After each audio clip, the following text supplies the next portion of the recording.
Today we're going to talk about the best war pets in Call of Dragons, and we're going to review every talent skill on every war pet that's available in game to help you understand which war pets are best with which heroes. Yeah, this is a really important video, so stick around for the things you really need to know about war pets.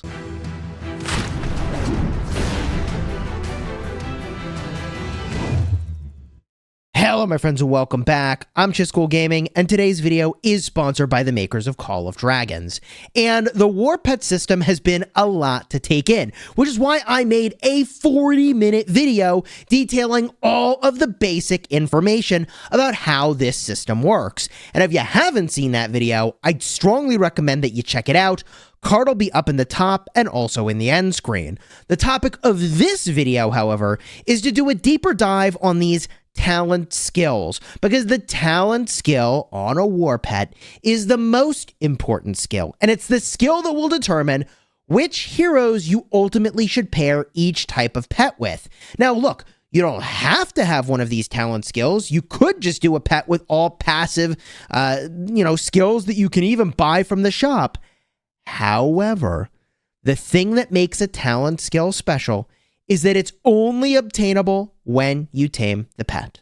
So money cannot buy a talent skill, at least for now. At some point when they theoretically add pet trading, then and only then will we be able to potentially get a really sweet pet with a talent skill without having to have trained it yourself. Now, I will add, there is one other thing that is very important for talent skills, which is that technically you can transfer a skill onto another pet of the exact same type. Not only does it need to be in the same family, but it needs to be the exact same type of pet. So from one Snowpeak Roc to another, you could transfer the talent skill that you got when you tamed the pet. That is possible. However, if you've been following along with my guidance so far, then you know that the most important thing on the pet is the skills. If you had a pet with no skills, which by the way, I don't know if any of you all freaked out. I was like, what did I do wrong? Oh my God, I got a pet with literally no skills. Poor pet. Poor thing. Literally had no skills. All it had was open skill slots. Yeah, a pet with no skills, I don't think it even does anything. Like, you put it in your march, you can level it up, but I don't think it literally does anything if you don't have skills for it to do stuff. I could be wrong, but what I'm trying to say is that's nice that you have legendary pets, but if you don't have the skills to go on those pets, it kind of doesn't matter. The skills are modified by the base attributes. So having base attributes with no skills is not actually helpful. Okay, so if you're convinced that the skills are actually the most important thing, and if you're now convinced that the talent skills only obtainable when the pet is captured, or if you own one already, you transfer it from one pet to another, then we can get into the conversation of what each war pet is good for, because you should build around the talent skill. I would say obviously, but this system is fairly complicated, and it was a lot to take in all in one day. So let's do our review now of all of the talent skills. Some of these we'll review in the Blood Family Discord server, which is my Family of Alliances Discord server. I'll have a link in the description if y'all want to check that out later. For now, let's get started on the talent skills. Up first, Pain Bloom. We're going to talk about the Sapphire Faedrake first. Now, the Sapphire Faedrake talent skill is Pain Bloom. It does damage to the target legion and one nearby legion, which is pretty cool. It does magic damage, 50 factor, and the amount of total damage is based on your intelligence. So, lot to take in here. But this particular pet cares about intelligence if you go for this talent. And also, it needs to be in a march where the troop type does magic damage. So you're either using Celestials or you're using your mages to use the Sapphire Faedrake. Otherwise, I don't think you do any damage if you put the Faedrake in a physical damage march. So this means that the Faedrake is obviously really good in several marches. That includes Lilia or Velen or Waldir. Basically, any of your standard mage marches is where the Faedrake does well. It's here to just do damage. There are abilities that modify Pain Bloom, but I don't want to get into those intricacies for now. What I simply want to do is present to you all of these pets and what they're good for, right? So if you care about mages, and you should, the Faedrake is a really good pet to be hunting in order to get this talent skill. And then from there, you try to get some skills that then go and support it. Now, while we're talking about drakes, let's talk about the Berserk Faedrake. The Berserk Faedrake has a different look, and it is designed for specifically Ferondil, the new cavalry flyer. Now, keep in mind the Faedrakes both fly, so they can be used in flying marches. Again, Celestials, good to go. The Berserk Faedrake is a physical damage dealer, and let me explain. It has a near attack range, and after each debuff effect inflicted on the enemy, you gain 1 stack of fierce marks. Now, if you inflict a cowardice debuff, you get 2 stacks of fierce marks. Now, once your deputy hero, that's the secondary hero in your march, uses a rage skill, you will consume all your fierce marks and do damage to the enemy. You multiply the number of fierce marks you have times 6 for this level of this talent skill. Now, this is actually modified by your intelligence, weirdly enough, and I feel like that might be an error because it looks like it's actually agility in the icon picture, but intelligence in the description. So I think this is an error, but I'm not sure. It's certainly a little confusing if it's modified by intelligence or actually modified by agility. And this is the intelligence of the pet, by the way. And when the battle ends, all your marks are removed. So you're doing damage based on having done debuffs to the enemy, and you want to have really as many ways as you can to inflict cowardice to get double stacks of your fierce marks. So this is all about debuffing the enemy. Heroes that debuff the enemy are the jam. Ferondil specifically is, I think, the only hero that does cowardice at this time, but any other way you can pick up cowardice is a huge win, and that is where this particular pet is strong. Otherwise, I actually don't think it's all that amazing. You could look at control-based heroes that have a lot of debuffs potentially, and really any hero that's doing a lot of debuffs will do well with it. But the whole point of this cowardice synergy is to give extra sort of juice to Ferondil, and I think that's what the Berserk Faedrake is designed to be sort of paired with, is those cavalry units with Ferondil. He also flies, right? So if you have flying cavalry eagles, he cruises along quite nicely. Okay, from here, let's talk about the other talents that I happen to have. Then I'll go to some pictures in Discord to be able to show these to you. The next talent I want to review is the Frostbear. And the Frostbear I have on Madeline, it is not a coincidence. The talent skill on the Frostbear is Frost Armor. The Legion gains Primitive Strike when you gain a shield. There's a 40% chance to deal damage to the target Legion when you're hit by a normal attack for the next 5 seconds. And the amount of damage you deal, it is physical damage. It's based on your shielding factor divided by 2, and all of that is then modified by your strength. So people are kind of losing their mind that this is going to be mental amounts of damage. It's probably not.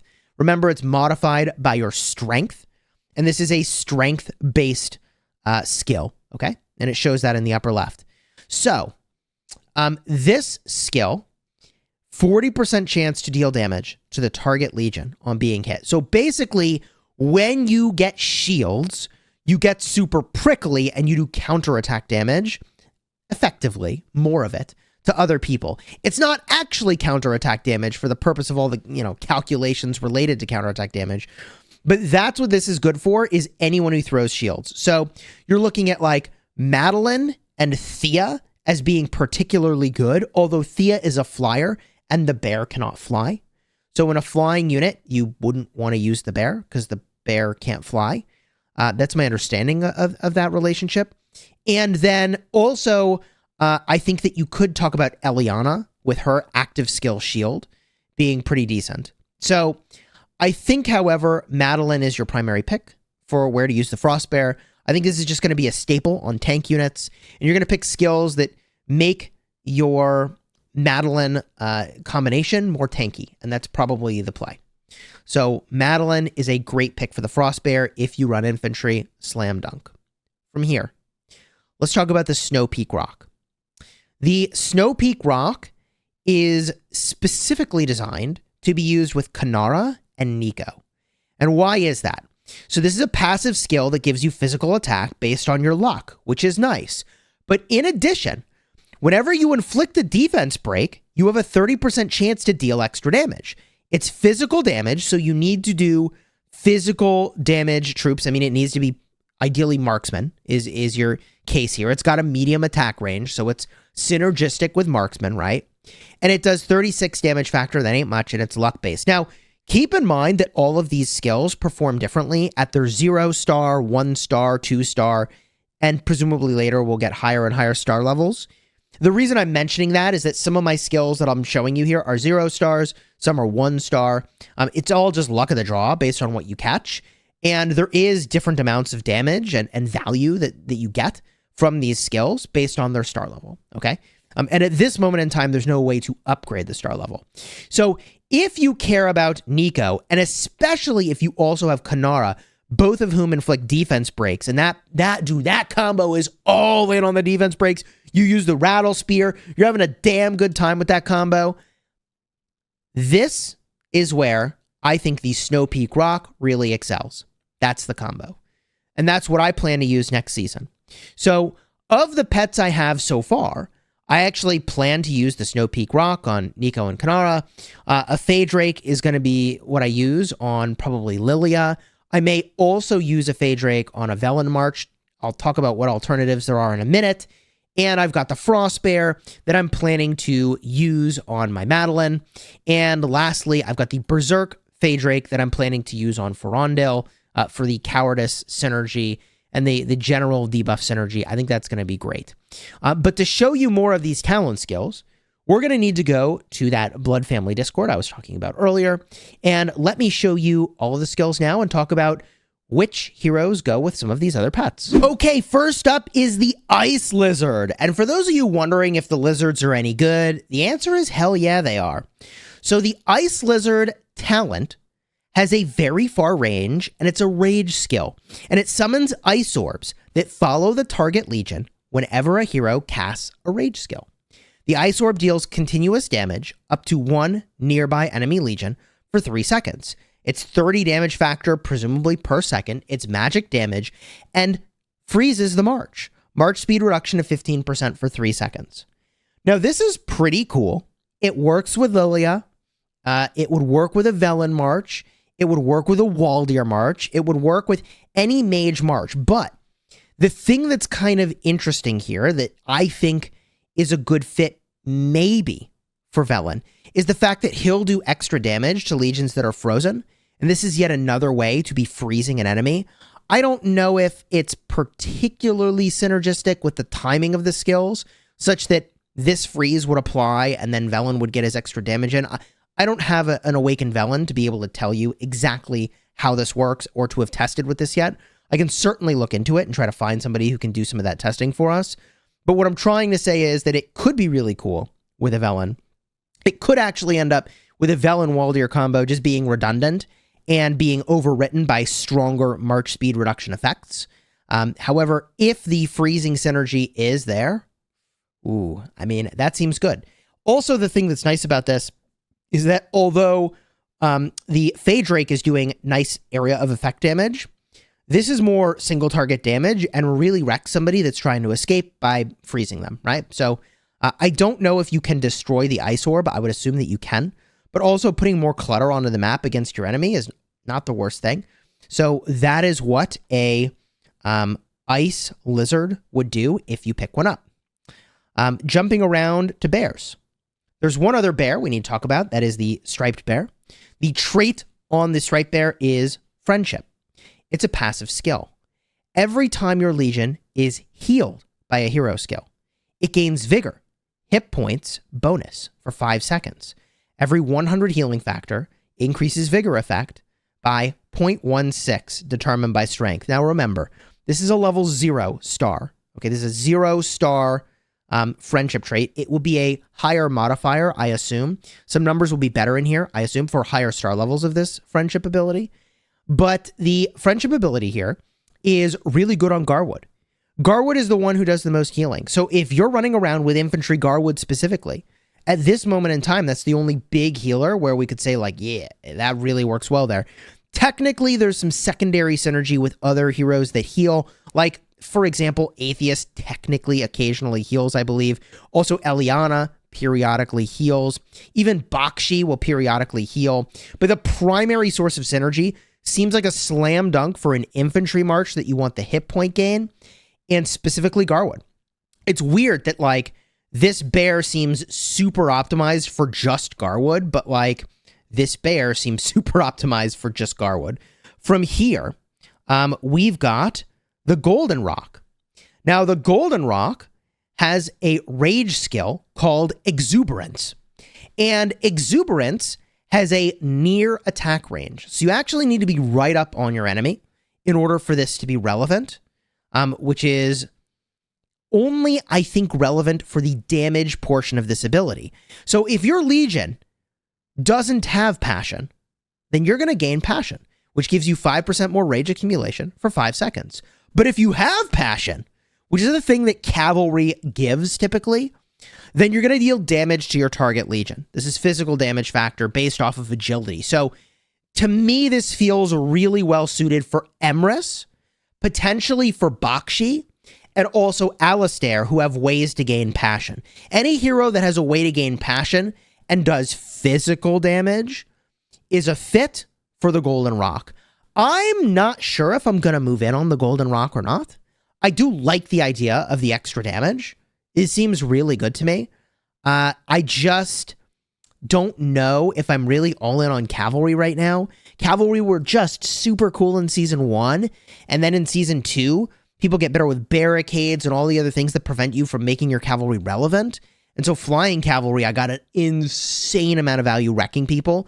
But, yeah, Bakshi and Emrys don't fly. And those are the main heroes that are giving you that Passion ability that I would consider using. So at this time, I don't plan to use a Golden Roc, even though this does seem really good. I might explore the pure rage accumulation speed boost and see if it works on marksmen, because I might try to just jam this onto some marksmen to increase their rage accumulation speed boost and forget about the idea that I might periodically do damage and just say, hey, I'm happy to get the extra rage. We call it a day. That might be where I land with this skill if I use it in some other situation. Now, the Frostbear we already talked about, so we don't need to revisit this bad boy. I will point out this is 1 star, but has the exact same description as the 0-star ability I showed you. So my assumption is that the strength multiplier is maybe different, maybe, for the higher star levels. I don't know. I don't see anything else that's different there. From here, we talked about the Snowpeak Roc. Let's talk about the Sand Lizard. Yo, the Sand Lizard, I want one of these. Your Legion heals up to 4 of your nearby friendly Legions every 6 seconds when you're in battle. It's only 27 healing factor at a 1-star ability, and it's based off your intelligence, so it ain't much. But, hello? I stack with 4 ranged marches.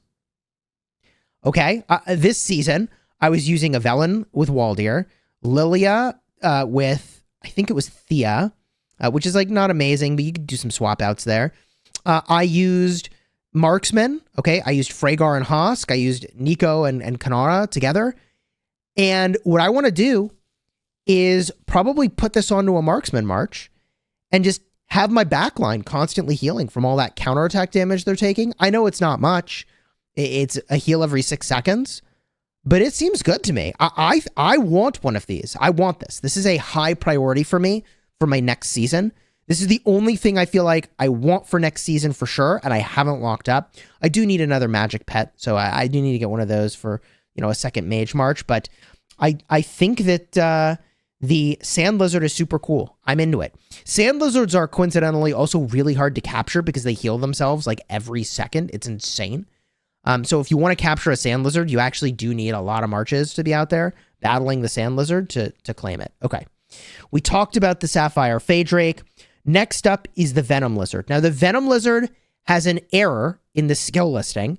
It says that it's magic, but I believe it's actually physical, courtesy of Zerog, who did the testing from my family of alliances, the Blood family.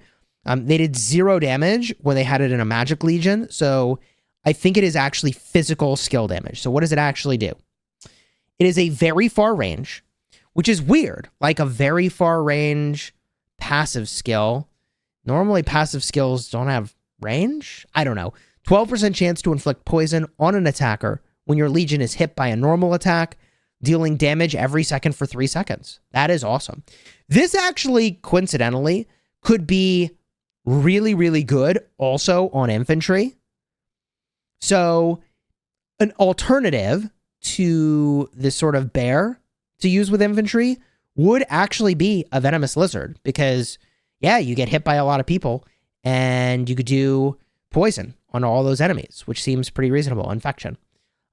How strong is this overall? I mean, this is the 0-star version of it, and we're talking about 8 damage factor. Yo, look, hey, look, these pets do not do a lot. I mean, which is not necessarily a bad thing, okay?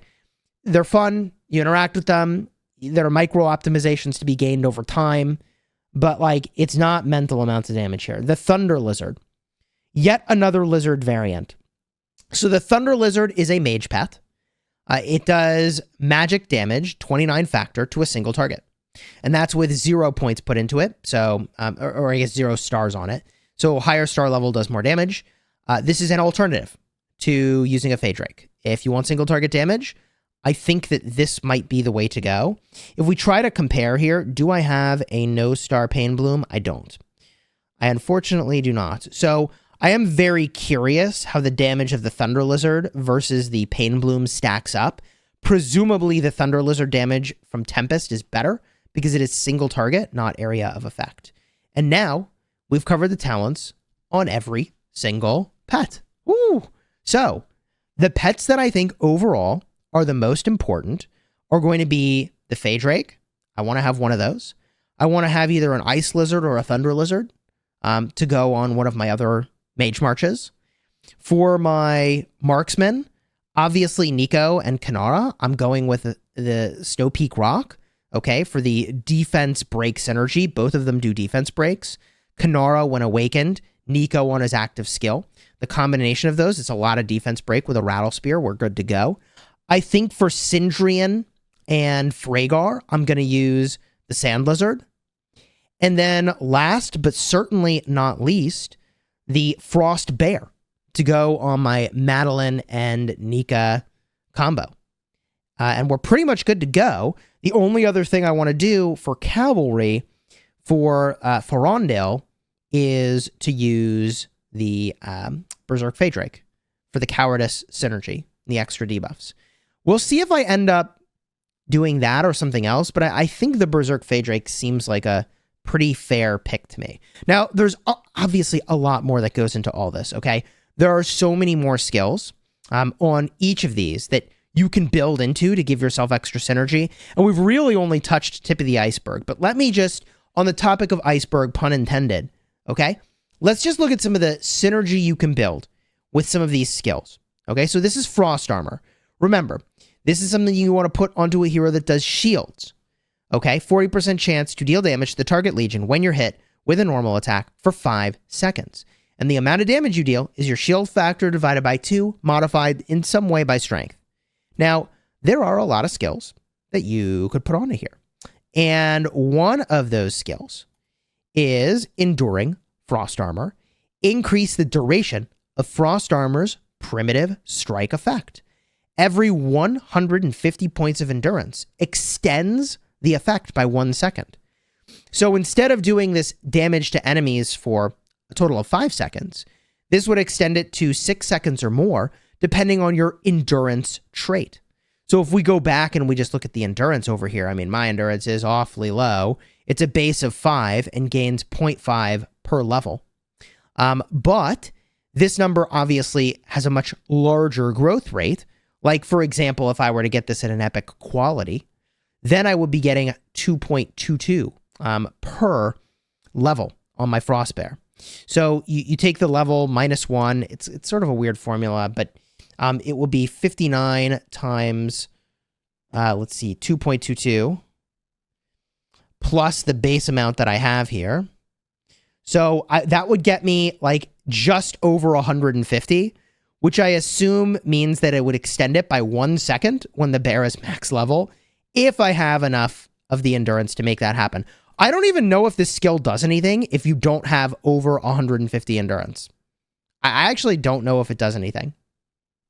To be determined. Gonna have to do some testing, right? So this is an example, however, of ways that you can like enhance this sort of effects that are on your pet, and the synergy sort of between them is significant.